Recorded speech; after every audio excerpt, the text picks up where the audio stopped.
클릭해 주셔서 감사합니다. 멋지고 아름다우신 형님 누님들 안녕하세요. 축구용입니다.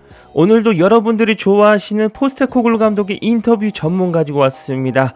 가끔 어디서 가져오나 궁금해 하시는 분들 계신데 알레스데어 골드 토트넘 기자 아시죠? 그분의 인터뷰 정리 내용을 가져오는 거예요. 저 축구용이잖아요. 신뢰하고 보십시오. 자, 시작해 볼까요?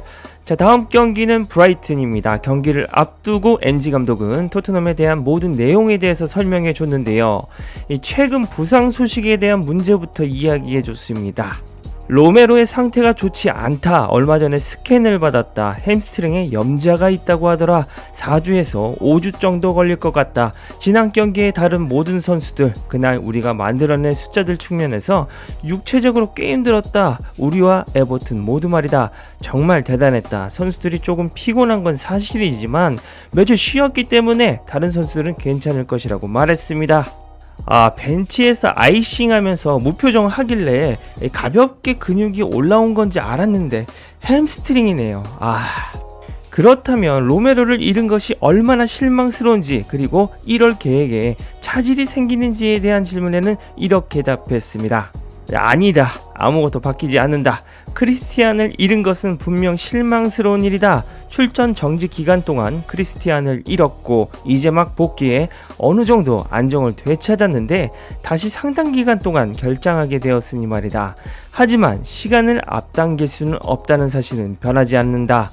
아직 12월이다. 1월 1일은 우리 상황과 상관없이 1월 1일이다. 라고 말했습니다. 매 인터뷰마다 명언을 탄생시키는 엔지 감독입니다. 시간을 앞당길 수는 없다.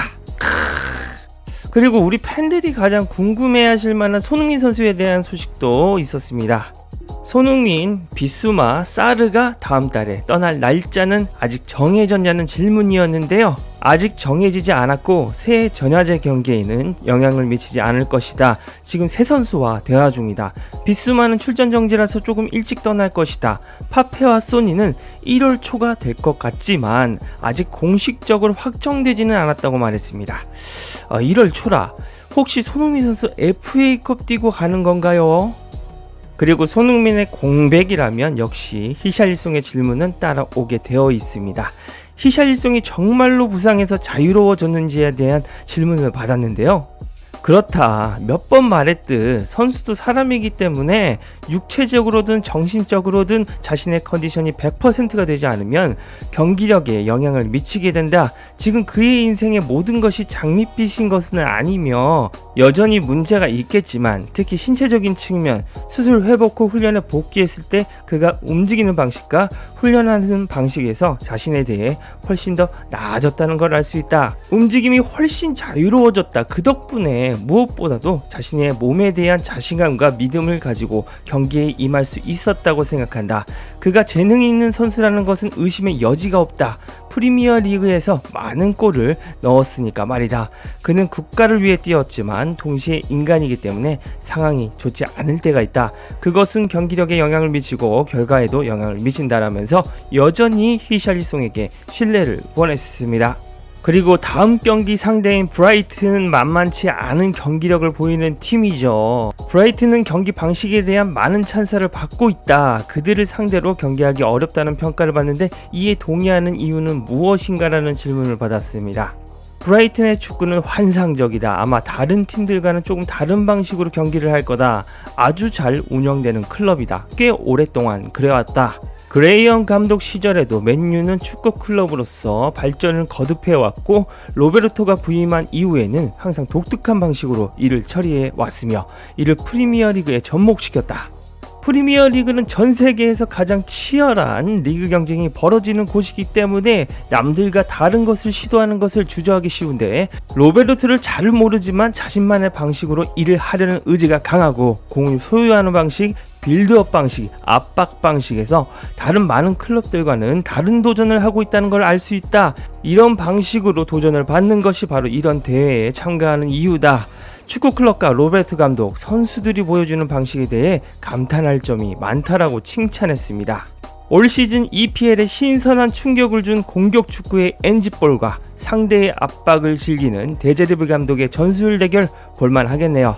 그리고 저도 궁금했던 1월 이적 시장에 대한 질문도 있었습니다. 기자는 왼쪽 측면 센터백이 들어올 거라는 인식이 있었는데 이제는 오른쪽 측면이나 두 가지 역할을 모두 소화할 수 있는 선수를 영입할 수도 있다는 생각을 하고 있는가라고 물었죠. 왼쪽이나 오른쪽 센터백 시나리오에 큰 비중을 두지 않고 그 포지션에서 우리에게 좀 더 깊이와 변화를 줄 수 있는 능력이 있는 선수가 필요하다. 왼쪽 측면이냐 오른쪽 측면이냐는 중요하지 않고 선수의 프로필과 특성이 더 중요하다. 올해 초에 왼쪽 측면 센터백을 찾으러 간 것이 아니라 우연히 미키가 완벽한 센터백이었다. 다른 왼쪽 측면 선수가 있었더라도 미키와 계약했을 것이다. 올바른 프로필, 올바른 특성을 살펴보고 어떤 선수가 가능한지 확인한 다음 거기서부터 시작해야 한다고 말했습니다. 뭐 딱 그거네요. 선수의 퀄리티가 중요하다는 이야기입니다. 무엇보다 팬들이 이번 주전들의 공백에서 어떤 포지션에 누가 존재하냐가 아니라 얼만큼의 전술 소화력이 있는가가 중요하다는 걸 깨달으셨을 겁니다. 때문에 이번 1월 이적 시장에서는 주전들과 큰 차이가 없는 실력의 선수를 데려와서 경쟁을 시켜야 한다고 생각합니다. 자, 그리고 곧 있으면 반더벤이 돌아옵니다. 그의 근황은 어떻게 되는지 질문을 했는데요. 전에도 선수의 회복 과정에 대해 선수의 의견을 듣지 않겠다고 말한 적이 있다. 점점 가까워지고 있으니 1월 중으로 볼 수 있을 것이다. 14일에는 번니가 아니라 맨유가 될 것 같다. 하지만 다시 한번 말하지만 우리와 함께 훈련하는 것을 보기 전까지 복귀 날짜를 정할 수 없다. 그는 이번 주에 그룹에 속하지 않을 예정이므로 주말까지 어떻게 되는지 볼 것이다. 그룹 훈련을 시작하면 언제 합류할 수 있을지 생각해 보겠다. 그는 확실히 후반기에 접어들었기 때문에 1월 중순쯤에는 확실히 복귀할 수 있을 것으로 생각하지만 오랜 공백이 길었던 그를 어떻게 활용할지는 그의 몸 상태에 따라 달라질 것이라고 설명해 줬습니다. 드디어 반더벤이 돌아오는군요. 돌아올 때까지 잘 버텨줘야 하는데 로메로까지 쓰러진 건 좀 타격이 컸습니다.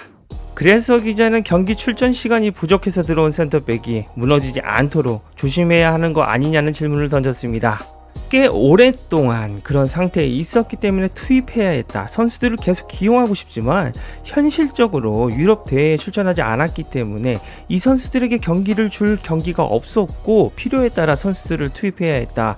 공정하게 말하자면 에메루송 다이어가 들어왔고 벤은 이제 몇 경기를 뛰었지만 많이 뛰지 않았고 로셀소 힐 등 대부분 우리에게 매우 잘해줬다. 외면받은 선수도 꽤 있었고 그들이 무너질 가능성도 있었지만 우리는 다른 선택의 여지가 없었다고 솔직히 말해줬습니다.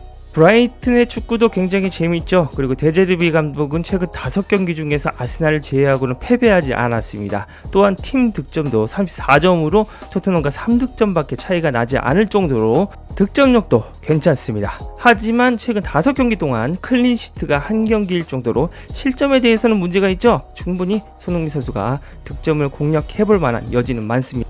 로메로가 빠진다면 또다시 에메르송 로얄과 벤 데이비스 센터백 조합을 봐야 할 텐데 이 조합으로 막아낼 수 있을지 모르겠네요.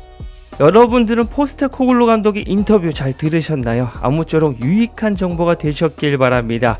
구독과 좋아요 눌러주시면 매번 빠르고 정확한 소식 들을 수 있습니다. 이상 축구용이었습니다. 감기 조심하세요. 이상 축구용이었습니다. 구독 제발 좀 눌러주세요. 부탁드리겠습니다. 형님 누님들.